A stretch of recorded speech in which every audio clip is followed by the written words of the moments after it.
Welcome. We're a lively group today. Yay! So I hope folks had a nice Christmas. I always figure it should be some part good memories, some part calm, some part excitement, some part just like kind of absorbing all the good spirit. So I hope some of those things were part of your Christmas, or whatever else it is that makes your Christmas. Maybe it's sugar. I don't know. It's could be. So, a formal start. Good morning and welcome to the Vashon Island Unitarian Universalists. My name is Robbie Rohr and I use she, her pronouns. Happy to be here today with you. If you're visiting, please participate however you feel comfortable, and you're invited to stay after for incredible treats and coffee and wonderful conversation. I'm glad to say we have a number of people who've been back for second, third, fourth time, which is just so rewarding and so lovely. And I want to particularly welcome back Jerry, yay, who is he's doing outings now, which is amazing.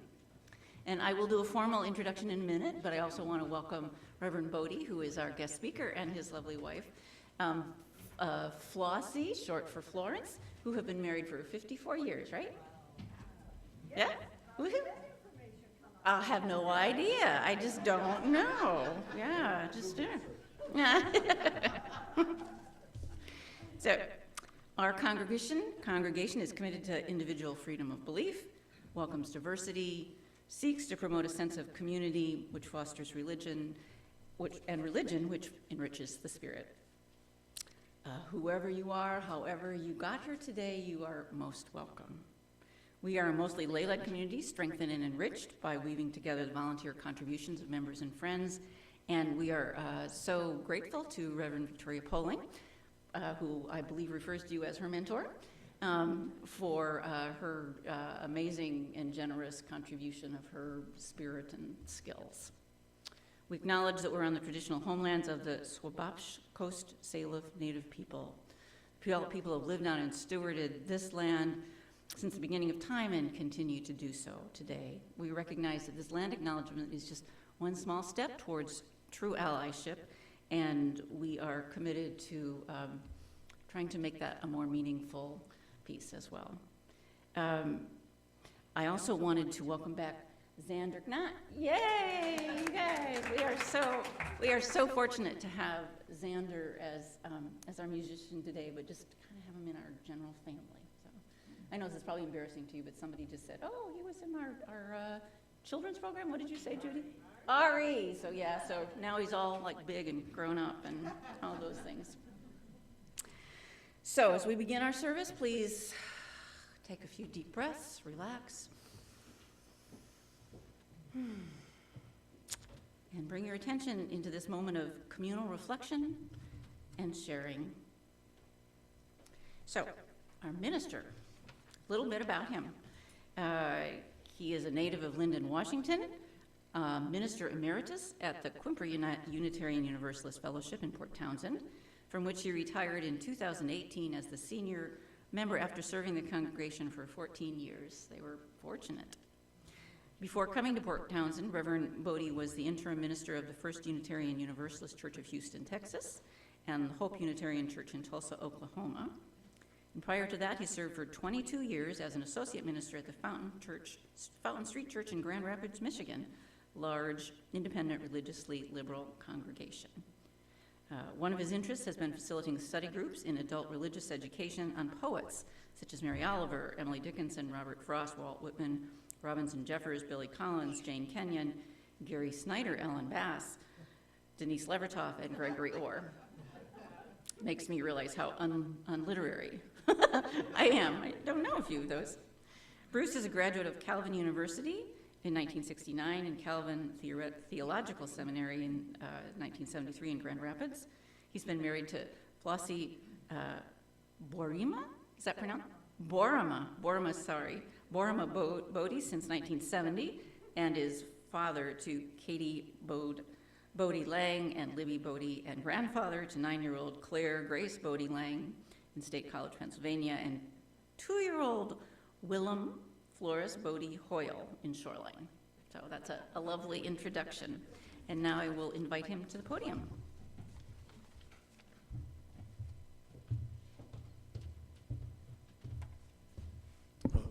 thank you, Robbie, for starting the service. I was just thinking, you mentioned Victoria Polig. She was a member of the congregation I served in Port Townsend, and I feel somewhat responsible for her being a minister, and I invited her to speak, and people said, have you ever considered the ministry? And that's what really started her. But I think I said when I was here last time that she's an outstanding violinist.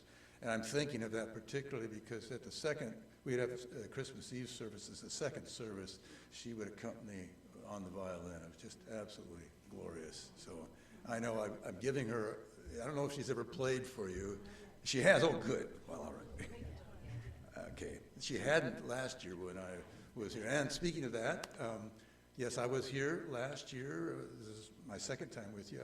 I spoke on, well, it was Heritage Month, October 15, and the sermon title was Our Universalist Heritage and the Cathedral of the World Metaphor. In case some of you have forgotten that service, even though present for it, do not be dismayed or fret not. I had to look it up myself, so that's an increasingly common thing, I find. Well, as this is the last Sunday of the calendar year, it's what I will call, it's what I do call an old year's service, in which we are going to say goodbye to Christmas, to the Christmas season, and to the passing year. And in keeping with the theme, following my sermon, we will conclude with something that is called a composting communion. And so this will be, I think, a new ritual for you. But what it's designed to do is to clear space and make energy available for whatever is before us in the coming year. As we begin, I'd like to light our chalice, and I have these chalice lighting words from the Reverend Eric Keller Wagner, some of my favorite ones. Blessed is the fire that burns deep in the soul. It is the flame of the human spirit touched into being by the mystery of life. It is the fire of reason, the fire of compassion, the fire of community, the fire of justice, the fire of faith. It is the fire of love burning deep in the human heart, the divine glow in every life.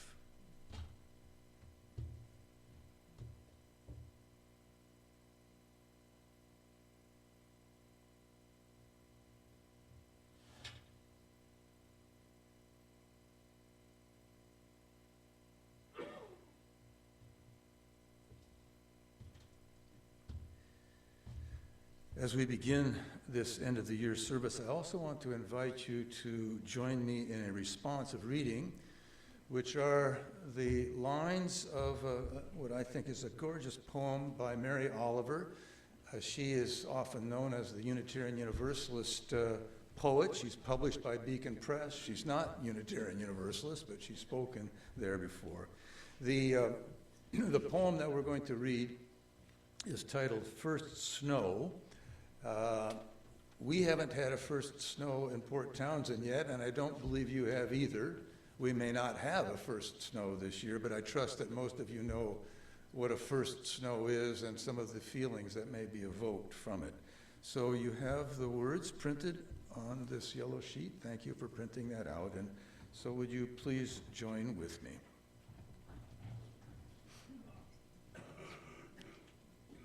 Does everybody have, yeah, let's make sure everybody has the sheet. In case you're not used to doing responsive readings, the minister's lines are mine, all right? So this is just the lines of a poem broken through, so broken apart, so you'll just flow with it, okay? So here we go. The snow began here this morning and all day continued. Its white rhetoric everywhere calling us back to why, how, whence, such beauty, and what meaning. Such an oracular fever, flowing past windows. Energy it seemed would never ebb, never settle less than lovely. And only now, deep into night, it has finally ended. Silence is Nowhere the familiar things, stars, the moon, the darkness we expect and nightly turn from.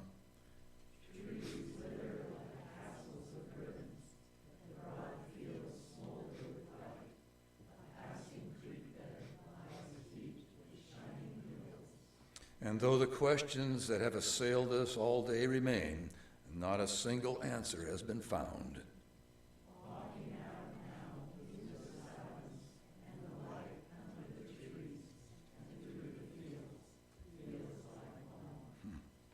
Isn't that a beautiful poem?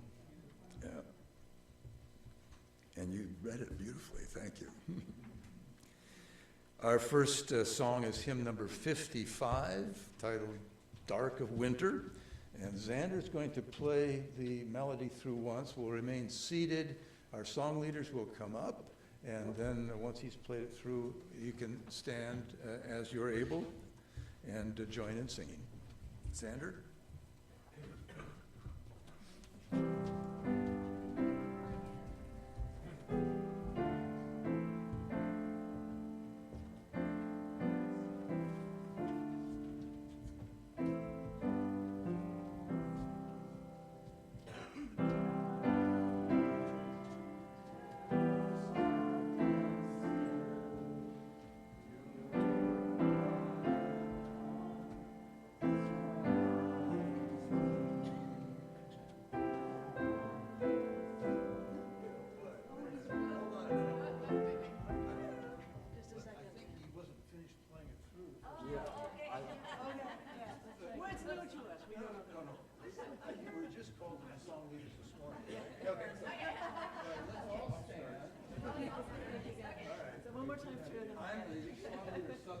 Thank you, please.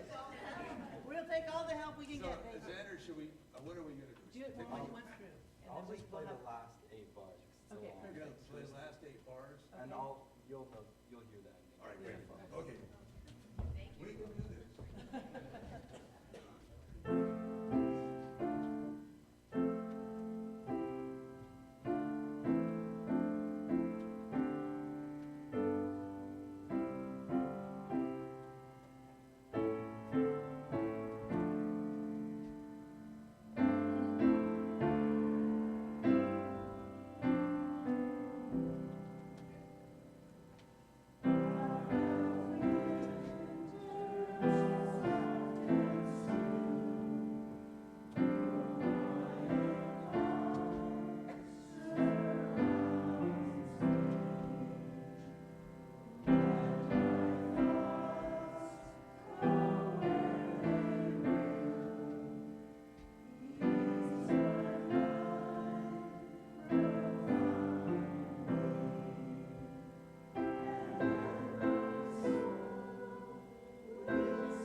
We're always grateful for a little help. So we're switching up the service, order of service today, and we'll be doing the offertory and joys of concerns before we hear Reverend Bodie's sermon. So we're now going to pause the recording, and we are going to do our offering. As members and friends of Vashon Island Unitarian Universalists, we commit to supporting our congregation, and as we know, financial resources help us do everything that we do, including our staff and our building and our special funds and programs. Please support VIUU with your pledges and with your contributions today. Our congregation also responds to issues of justice and need in the larger community, both locally and farther, and we take a contribution for that once a month. So if our ushers could come up. And as we receive our offering, please join in singing We Give Thanks, which are also in your gray hymnal.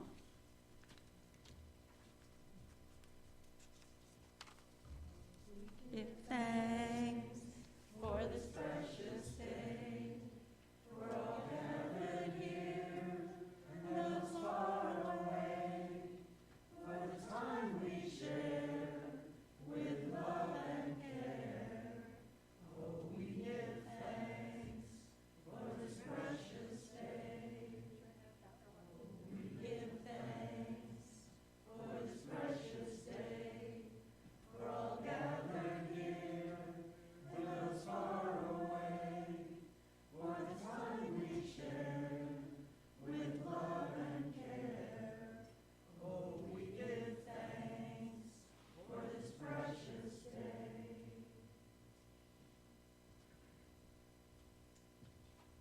Thank you. And now welcome Reverend Bodie back.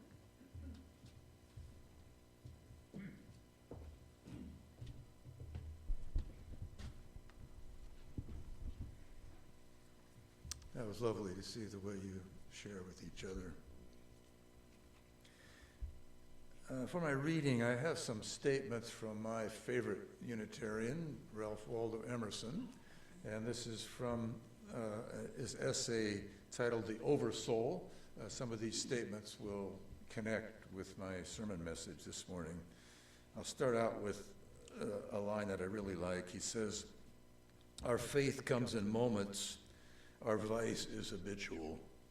And then he says, "Yet there is a depth in those brief moments which constrains us to ascribe more reality to them than to all other experiences."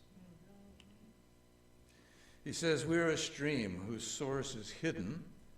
Always our being is descending into us from we know not whence. I am constrained every moment to acknowledge a higher origin for events than the will I call mine. Within us," says Emerson, "within us is the soul of the whole, the wise silence, the universal beauty to which every part and particle is equally related, the eternal one. From within or behind, a light shines through us upon things and makes us aware that we are nothing, but the light is all. When it breaks through the intellect, it is genius. When it breathes through the will, it is virtue. When it flows through the affections, it is love. Every moment when the individual feels invaded by it is memorable. The soul's health consists in the fullness of its reception. This energy does not descend into individual life on any other condition than entire possession. It comes to the lowly and simple. It comes to whomsoever will put off what is foreign and proud. It comes as insight. It comes as serenity and grandeur. The simplest person who in integrity worships God becomes God. Yet forever and ever, the influx of this better and universal self is new and unsearchable. Two more statements. As there is no screen or ceiling between our heads and the infinite heavens, so there is no bar or wall in the soul where we, the effect, cease and God, the cause, begins. And finally, let us learn the revelation of all nature and all thought, that the highest dwells within us, that the sources of nature are in our own minds. So let's be together in a moment of silence, and then could you end that with a meditative piece of a minute or two? Okay, thank you.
Before I start, I want to make sure everybody has a copy. I made copies of this little poem. You may want to follow along with me.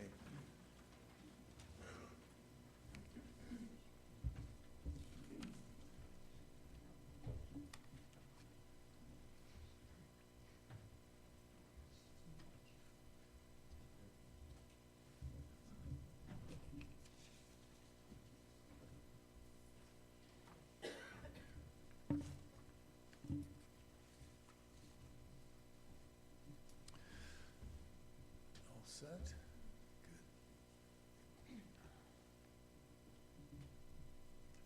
Sometimes it happens after Christmas. That's the title of my reflection, meditation on this final Sunday of calendar year 2024.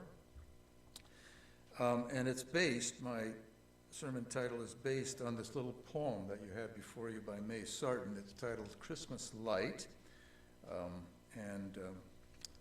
I'd like you may follow along as I read it. Christmas Light by May Sarton. When everyone had gone, I sat in the library with a small silent tree, she and I alone. How softly she shone. And for the first time then, for the first time this year, I felt reborn again. I knew love's presence near. Love distant, love detached, and strangely without weight was with me in the night when everyone had gone, and the garland of pure light stayed on, stayed on.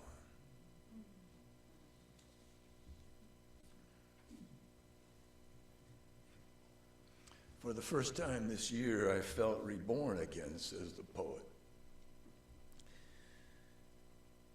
Do you think the poet is referring to the whole year gone?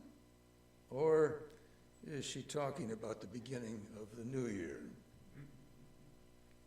My own thought is that this is an old year's poem, not a New Year's poem.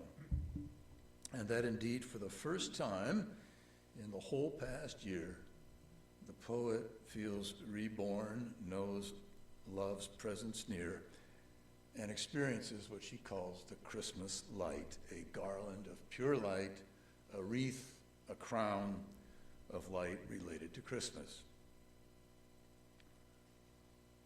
I suppose one might reasonably argue that the poet is not getting a chance to sit alone with the Christmas tree until it's already in the new year. But whether the poet is alone with the Christmas tree as the old year is waning or as the new year is beginning, her experience of the Christmas light happened after Christmas. It happened after all the celebrations, social gatherings, exchanging of presents, Christmas plays, etc. The poet's experience of the Christmas light took place as she was moving away from Christmas and when she, as it were, had turned her head from it. And this experience of the Christmas light happened when she was alone. So, what is the Christmas light? And what is the it that happened? And why did it happen when it happened?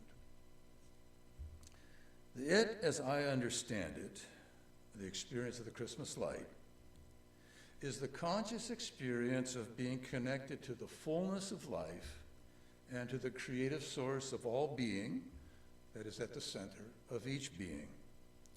And that is symbolized at Christmas in the birth of the eternal child, the birth of the divine child.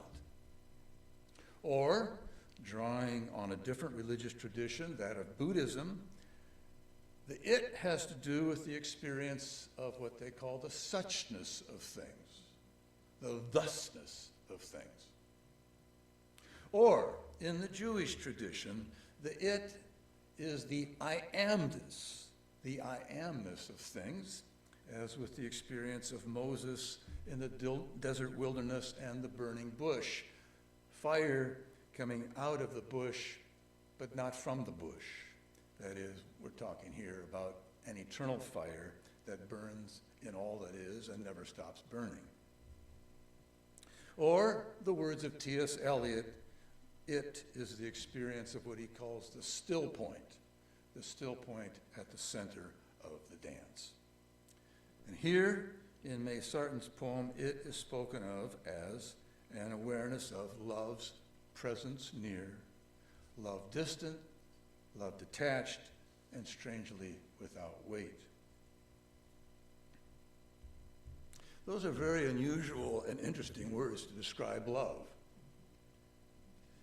Typically, love has to do with a powerful sense of close-in, concrete, feeling connections. But here, love is described as distant, detached, and strangely without weight. And that is why I think that, like the other examples I have given you, this is another way of pointing at the experience of being related to what Paul Tillich calls the ground of all being, or Forrest Church theologian, to that which is greater than all and present in each, or to the poet's individual soul being related, as it were, to the soul of being itself. This experience of the Christmas light, of being consciously connected to the central source of things, is always possible because, I believe, the connection is always there. But so often, we don't experience that connection. We fall asleep.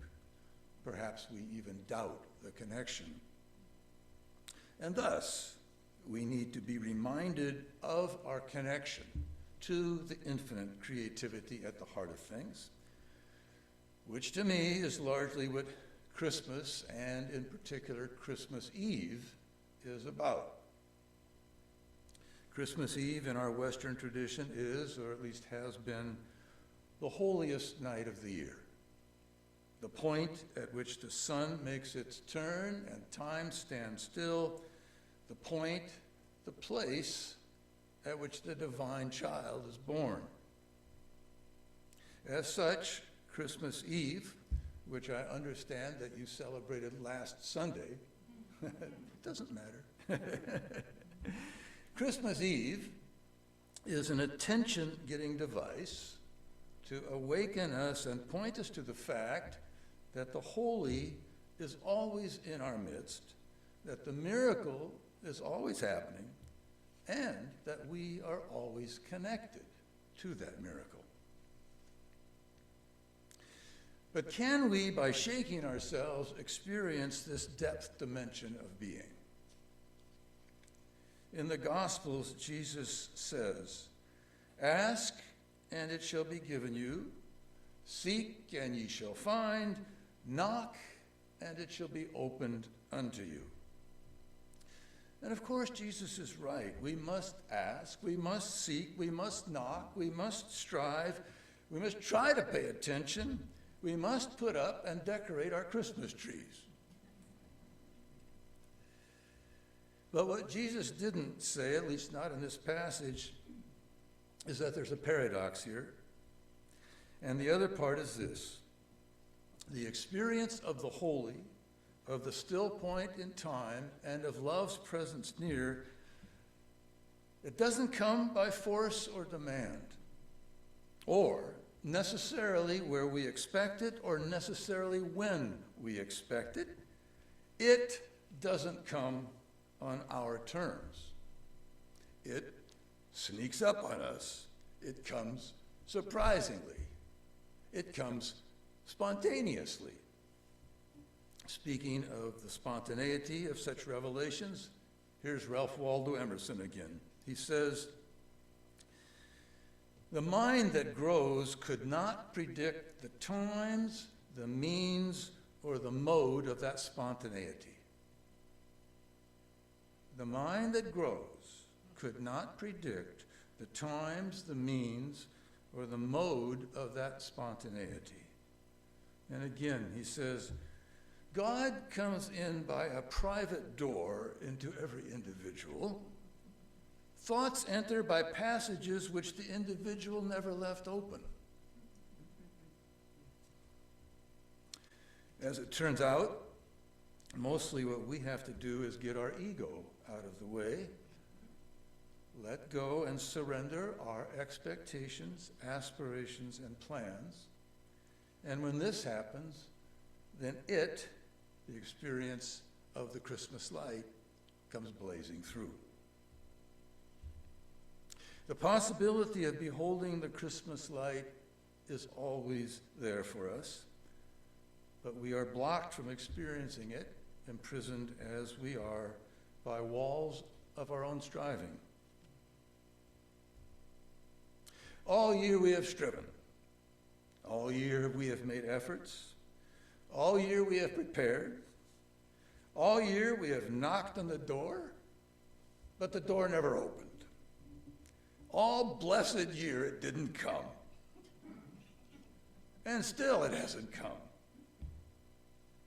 Then finally, when we had given up and everything we had worked for was over, when all the planned services and celebrations were over, and when all the invited guests had left, when we, in our desiring, yearning, craving, probing, pleading selves were finally exhausted, then what do you know? Voila. There it is, love's presence near, arriving unbidden, coming to us unexpectedly as a gift of grace through doors we hadn't opened or didn't even know existed. Why a gift of grace, and why unexpectedly? Because the power we are talking about is a power at another level than the rational ego part of ourselves. The rational ego part of ourselves can't bring it on. The rational ego part, as important as it can only stand back and recognize its connection to the source of life. And when it does, when the ego stands back, when it opens, when it unblocks, however it unblocks, then we can be touched, moved, and reborn again, catching finally a glimpse of what was always there. Having let our guard down, having said goodbye to Christmas, having concluded, well, I guess it didn't happen this year, maybe next year. After all the activity, and now without expectation or hope, sitting there in the presence of the Christmas tree, bearing its ornaments of past and present love, finally, now, without fanfare, quietly, the tree begins to shine. Light out of the tree, like fire from the burning bush, the light of love's presence breaks through to us, holds us, light powerful enough to renew and carry us into another year. For a whole year, we hadn't seen the light in its fullness or beatitude.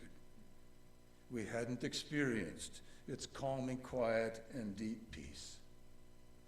But now, finally, alone and having given up, the light appears unexpectedly, spontaneously, as grace, love's presence near.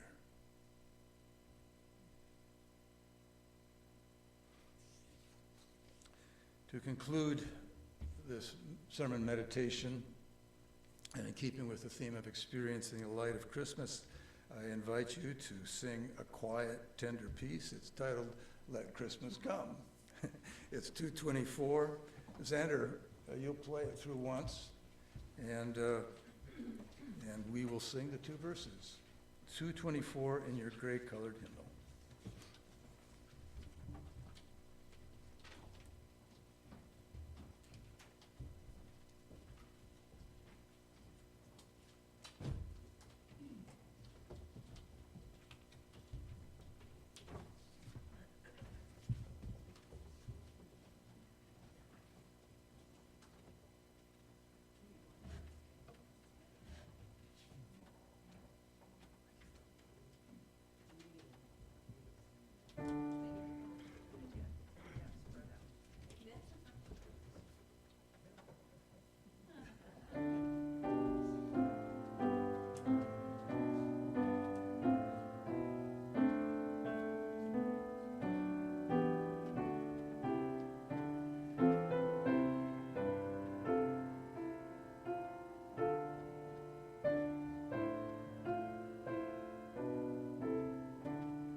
So to conclude this old year's service and to assist us in saying goodbye to the passing year and to clear ground and create space for the coming year, I am going to invite you to participate, and it's voluntary, all right, but participate in a little ritual.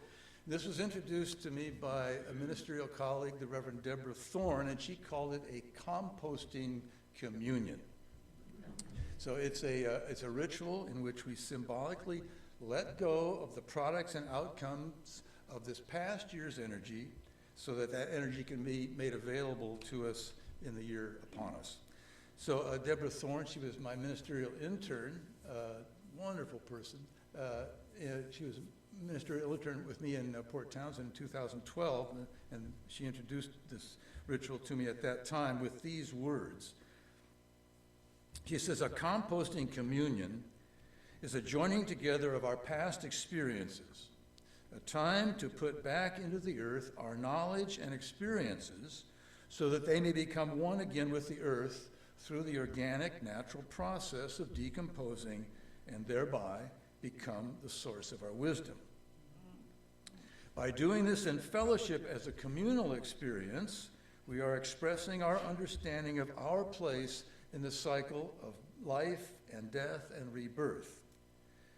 She says, we recognize that it is not just our bodies that return to earth to become the source and energy for new life, but also our experiences, all our experiences. We humans, she says, have our own cycles of growth and flourishing and our times of fallow and resting. In this turning of the year, we now recognize that we need, like the earth, to put back what we have accumulated in experience, our joys and sorrows, the highs and lows from this past year. We return to the earth what we have learned, struggled with, triumphed over, and celebrated in this past year. In this giving back, we know that through the organic processes of life, our past experiences will transform into the nourishment, the wisdom, and the inspiration for our new year. So here's the way this works. So for those in the sanctuary, I believe there is one person also tuning in, or maybe more than one. But you are invited to take a little piece of paper from a basket that our ushers, do we have ushers? Great. So just hold on just a minute and I'll, okay. Thank you though. From a basket that our ushers will pass in a short time. And on this piece of paper, you are invited to write a word or a phrase that is related to some investment of your energy in this past year. A word or a phrase related to some investment of your energy. And those of you who may be tuning in, you could get a piece of paper and do the same thing. What you write on the paper can be related to the energy that has gone into some activity, project, or task from this past year, or from some experience you have gone through. It can be what you regard as a positive or negative investment of your energy, for both of those involve our energy, so it could be a joyous or sorrowful experience, a triumph or a loss, an achievement or a failure, or again, it could be an investment of energy that has been in a fear or an anxiety. Anybody have? No, I won't go there. Okay. or a longing. It could be also, I think, an investment in an opinion, an attitude, or a certain belief. So whatever you write down, the idea here is to release this energy back to the earth and to the creative powers that be so that it can be recycled and made available to you in the coming year. Then, after you have written your word or phrase, you are invited to come forward and put the little piece of paper into this composting pot, and I suggest tearing it up as you put it in, and I will take care and make sure it's firmly in the soil, all right? And then I'll return this to the earth. Again, for those of you who may be tuning in, you can take a piece of paper, put it in a flower pot or a garden or whatever. So ushers, if you could come forward and begin. begin passing these out? I've got, I think there's enough paper. It's very thin paper, so you probably want to use your Kim books, and there's pencils there from the golf course that I help manage. And so you can use that or a pen. And Xander, could you, as we're doing this, then when you're finished writing, then just come forward at whatever point, and I'll be here to put the paper into the soil. Okay? Okay. All right. Go ahead, Xander.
There's other things I could tell you about the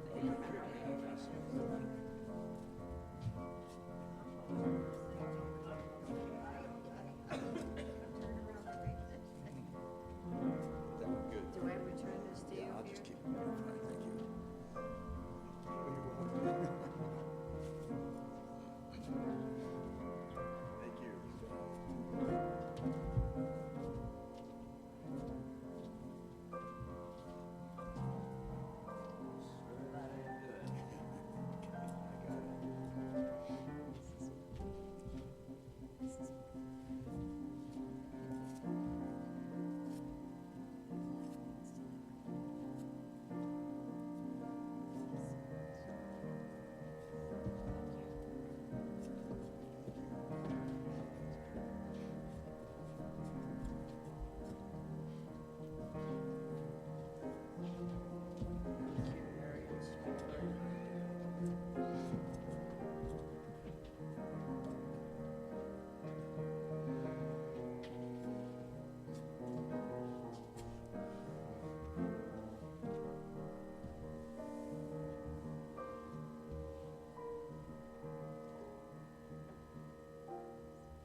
Thank you, Xander. I conclude our composting communion ritual with words from T.S. Eliot, followed by words for the extinguishing of our chalice. these words from T.S. Eliot. For last year's words belong to last year's language, and next year's words await another voice. And to make an end is to make a beginning. We extinguish this flame, but not the light of truth, the warmth of community, the fire of commitment, or the power of transformation. These we carry in our hearts until we are together again.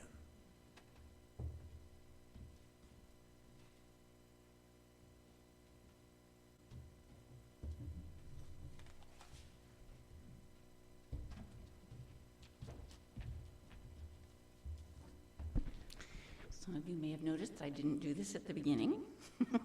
I'll see if it works at the end.